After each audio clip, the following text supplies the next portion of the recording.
So today I want to talk about data mining. I want to talk about it in the context of improving our investment outcomes. Now, if I look on the web, I'll see pictures like this one where it talks about 8 ways to use data mining to improve your business. Now, from a business perspective, a non-investment perspective, maybe it makes sense to look at data. Maybe we've been ignoring data for a long time. And if we actually look at this data, we can make better decisions. But from an investor's perspective, from an investment's perspective, it's typically frowned upon to data mine. It's seen as a way to kind of make your investment outcomes worse if you go through this exercise of data mining. So what am I talking about here? Well, I think from an investment perspective, we're trying to determine relationships. We want to be able to look at some metric and say that is related to future outcomes, future investment returns.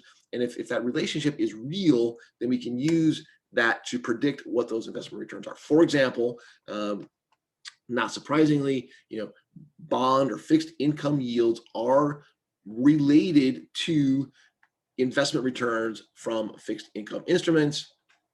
Now you can see a chart here that kind of demonstrates that. We've also seen that the CAPE ratio is indicative of future returns. So the lower the starting CAPE ratio, the higher the subsequent future returns, and then the higher the CAPE ratio, the lower the subsequent returns. Now, you can see that in this chart here with many different countries. I personally have talked about the CAPE ratio a number of times. You can check out all of these videos here where I talk about the CAPE ratio, lots of good information there.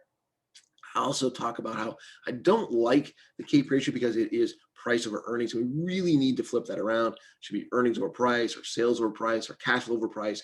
I talk about why that's the case in these videos here. Check that out. So lots of good videos there to check out.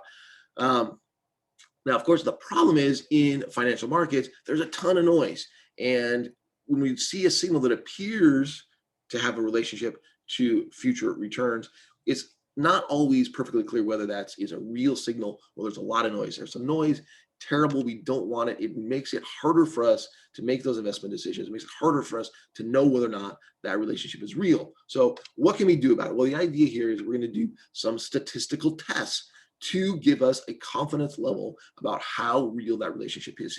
So for example, we might want to say, do a test and say, this signal, we're 95% sure that that relationship is real, okay? So what we're trying to do is we're trying to avoid type 1 and type 2 errors. We're trying to make the correct conclusions. That is, there is no real signal and we conclude that there is no real signal, or there is a real signal and we conclude that there is a real signal. Those are valid, good conclusions, but what we don't want to do, kind of the opposite of that. We don't want to conclude that there is no signal when in fact there really is a signal. That would be problematic. We would be kind of missing out on that relationship. But even worse would be to conclude that there is a real signal there when there isn't. So those are because we would kind of invest based on that signal that turns out is complete nonsense. So we need to understand whether or not these signals are real or they're nonsense. We want to avoid type 1 and type 2 errors. To put type 1 and type 2 errors in perspective of human beings, a type 1 error would be like telling a man he is pregnant. That would be a false positive. A type 2 error would be like telling a woman that is pregnant that she is not pregnant. That is a false negative. So we're trying to avoid those errors. So if we can do that, if we have these tests of significance, why don't we just do that and then just test everything out there? Now, the problem with that is these significant tests are really based on one test. So we can be 95% sure that something is real if we do one test. But the thing is, we have tested hundreds of so-called factors out there to see if they are predictive of future returns. And when you do that, you're going to find something that appears to be real that isn't. It's just the way statistics work. So in this fake news story here, we look at 20 different color of jelly beans, and we find that one of them is related to acne. It's kind of this play on things here where, if you have 95% confidence levels, that means 5% of the time you're going to falsely conclude that there is a relationship there. But if you do 20 tests, then you would, even if all those are bogus, you would expect to find that one comes out to be true. Hopefully that makes sense. You can think about that a little bit more. Now, to put it in a little more concrete terms, if you do one test and the probability of finding that fluke, like that jelly bean one, is 5%, okay, which is what our confidence interval says. But as you increase the number of tests, that becomes more problematic. So in the jelly bean example, if you test 20 different jelly beans that are all complete nonsense, you're 64% chance likely that one of those is going to kind of you're going to falsely conclude that it is related to acne.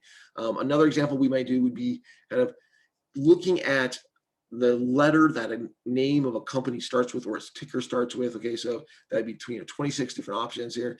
We're 74% likely to find and conclude that there is a relationship there, even when there isn't. If we go to 50, that becomes 92% chance. And again, we're talking about here, we have tested hundreds of factors. So it is extremely likely, it's almost 100% likely that we have found relationships that appear to be true that are not at all valid there. So if you do the data mining, you're going to come to conclusions that are patently false.